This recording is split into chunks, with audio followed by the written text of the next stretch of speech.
We're recording. So thank you and welcome. My name's Elizabeth McMuntatenko, and I'm a librarian here at UC Merced. And this is part of our series of workshops about different aspects of the library that hopefully can help you. And so this one is about using Academic Search Complete, which is a library database that's really, really helpful to use when you're starting your research.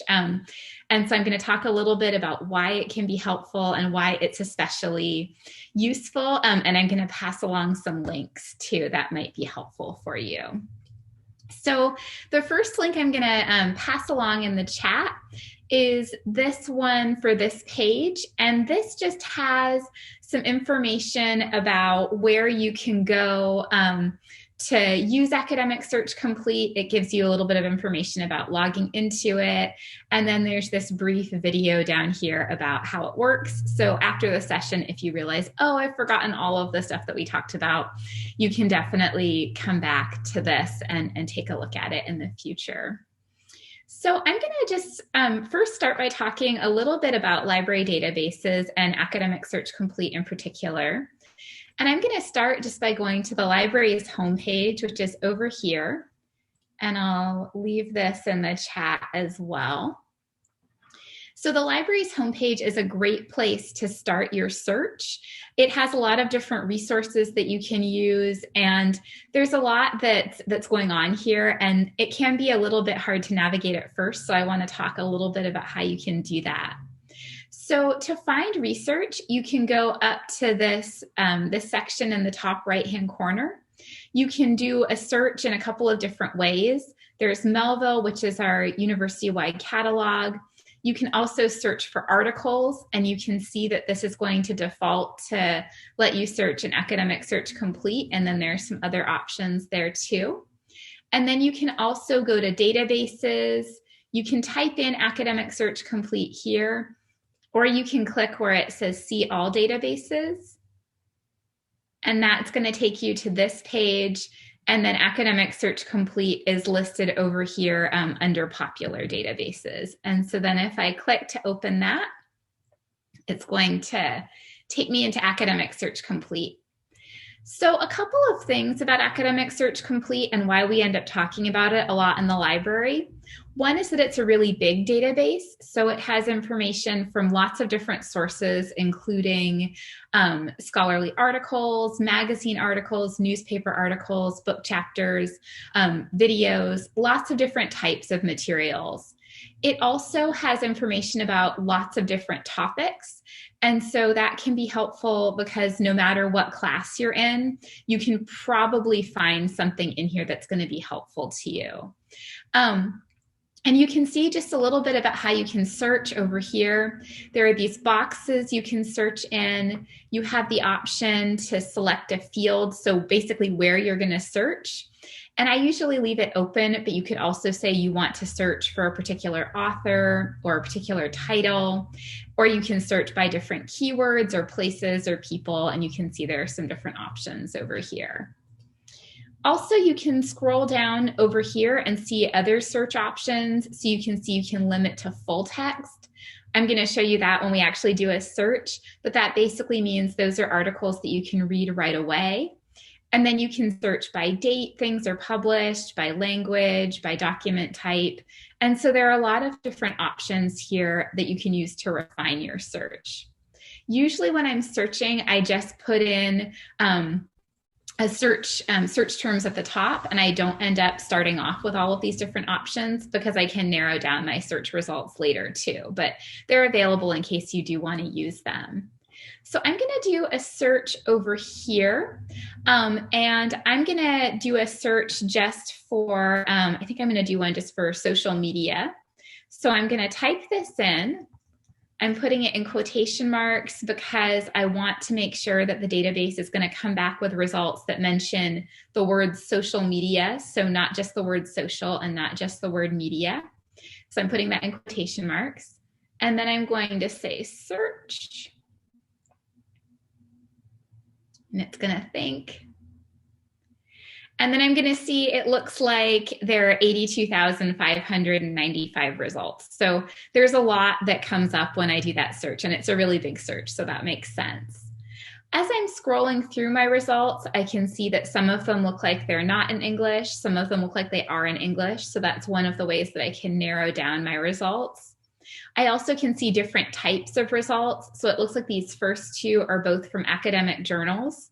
If you're searching and a professor basically says, I want you to find scholarly articles, ones that look like they come from academic journals are going to be good places to start because scholarly articles come from academic journals. So that can be really helpful. I can also see some video results over here. And it looks like most of the ones that are coming up early on in my search are from academic journals. But I could also go over here under source types to limit my results.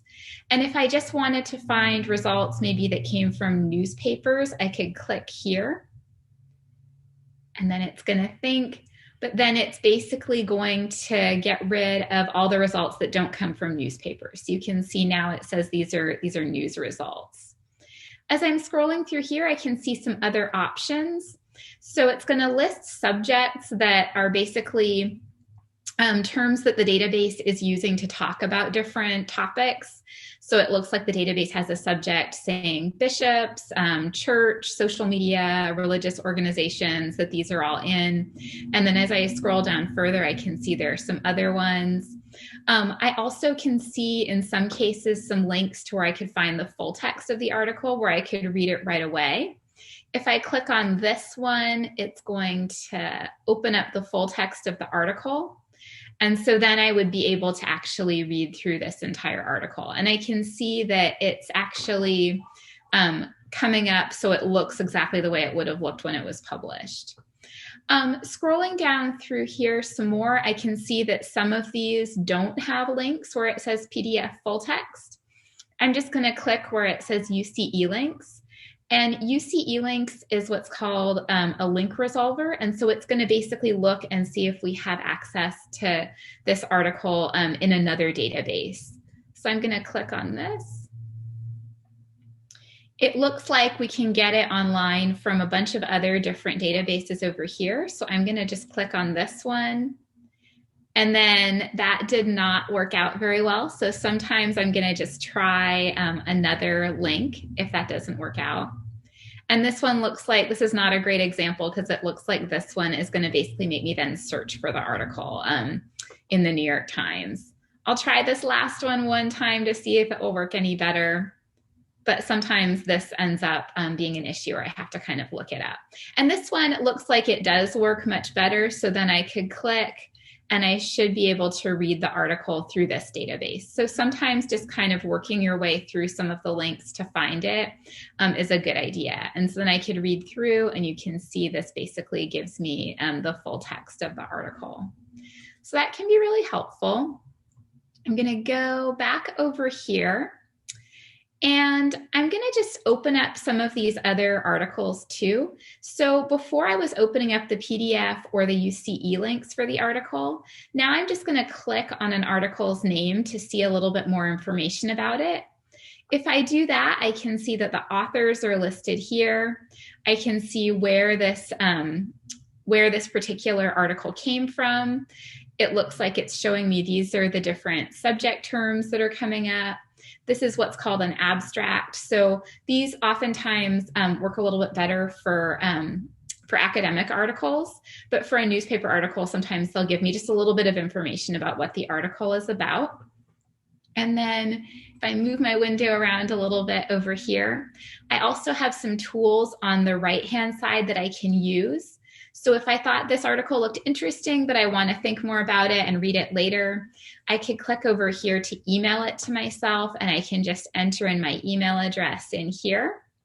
I also can go to where it says cite, and then this is going to give me information that I can use to make a citation for this article. So if I scroll down through here, it looks like this is the APA citation. If I keep scrolling, I can go down to MLA. You can see that it's doing this kind of weird thing where it's putting the author's name entirely in caps.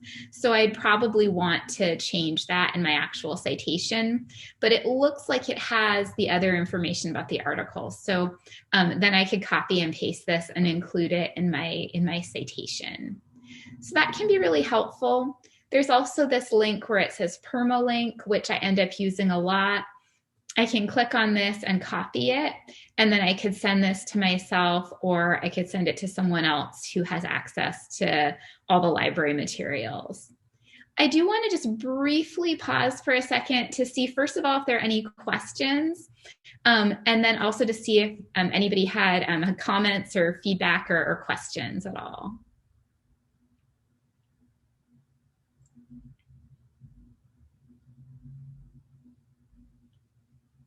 Oh, and it looks like I have a question in the chat. For save, it's basically, and that's a great question. It's basically going to save it, not necessarily to EndNote, but it's going to save it to the database. So you can basically up here sign into the database and then save it into your collection in there. And a lot of people like to do that because they can, sign into a database and then collect all of these different articles that they can come back to and use. But the question about whether or not it's going to save to EndNote is really good because it also has some other tools that you can use. So we looked at Cite already, and you can also go to Export. And then this is going to let you go through this list of options over here. And if you do want to save it to EndNote Web, you can click over here, and then it looks like you can also do a direct export to EndNote, and then it's listing some other citation management tools. So if you do use a citation management tool and want to save a citation directly to that, then just going to export is going to be really helpful and will help you send that over there. So that's an option that's available too. I also want to really briefly just look at how you can use this information too and how you can get access to it. So I've been just kind of navigating through here, and it's relatively simple to just click on the database from the listing in the library's list of databases. But one thing to kind of be aware of too, I'm just moving all my windows around, is that you're going to need to be connected to the VPN to access this database and to access most of our other databases. And so the VPN is available. There's information about it over here where it says connecting from off campus, just under use the library. And basically the VPN is going to let you connect to library resources even when you're off campus. So basically every time you use library databases, you're going to want to sign into it. And then it's going to let you look through databases and access all of the different articles and materials and be able to use everything. And so there's information here about how to set it up. I'm just going to drop this link into the chat too. So I'm going to pull my chat out here. And then IT actually runs the VPN. So they have a page about setting it up that's over here that I'm also going to leave in the chat. And if you have any trouble at all with getting it set up, they can definitely help with that too. But that's just an important thing to be aware of, especially as you're starting working on research for the semester too. So I'm going to go back over to all of my list of articles over here. I'm going to change my my results so I can see. I'm going to take off this newspapers limiter so I can see more results. And I want to also talk about other ways that I could limit my results. So one of them is by publication date. I'm looking at social media, so probably there's not going to be anything really, really old in there. But depending on what I'm searching for, there can be more, the number can be, higher or lower. I also can limit to just see full text of articles over here.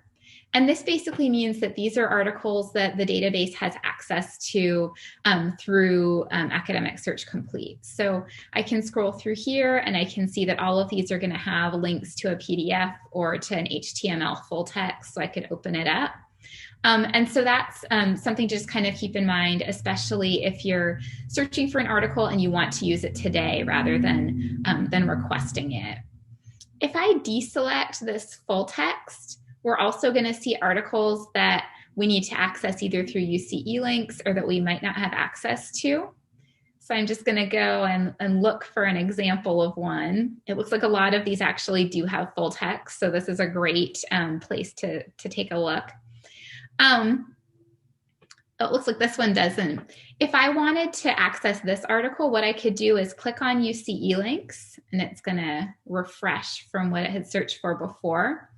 And this one looks like we may not have it available online. It may not be available to us through a different database. So what I can do is I can go over here to where it says request this from the library.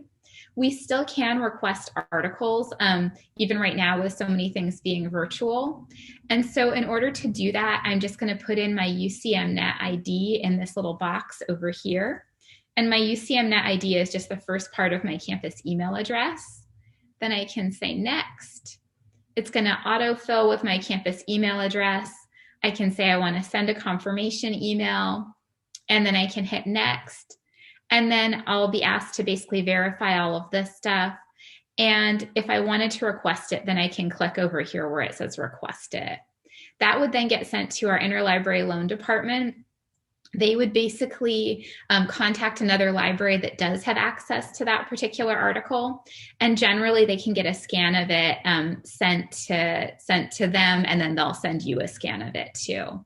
So that can be really helpful. It usually takes between 3 and 5 business days for that to happen.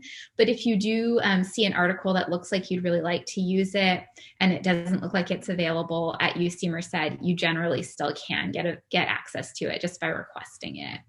And this works in other databases too. I'm going to go ahead and cancel this out. But even though we're talking about Academic Search Complete, there are other databases that also are going to use this UC eLinks button that can be really helpful. So I am just kind of looking at the time. I do want to give everybody a chance to ask questions. If anybody has other questions, I'm just checking on the chat too. And feel free to unmute yourself and ask questions. I'm just moving the chat over.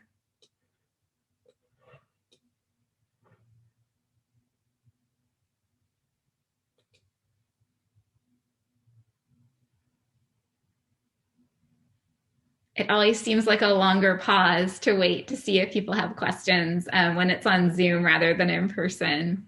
Well, it looks like there aren't any questions. So thank you to everyone for coming today. I really appreciate that. And please do feel free to contact me. I'm going to put my email address in the chat, but if you do have questions later, you can definitely contact me. And then we also have lots of different ways you can get help at the library too. So I'm just going to go over to our library page. And if you go under About Us and Ask a Librarian, there are a lot of ways you can get help there too. So thank you again to everybody for coming, and I hope you have a great rest of your day.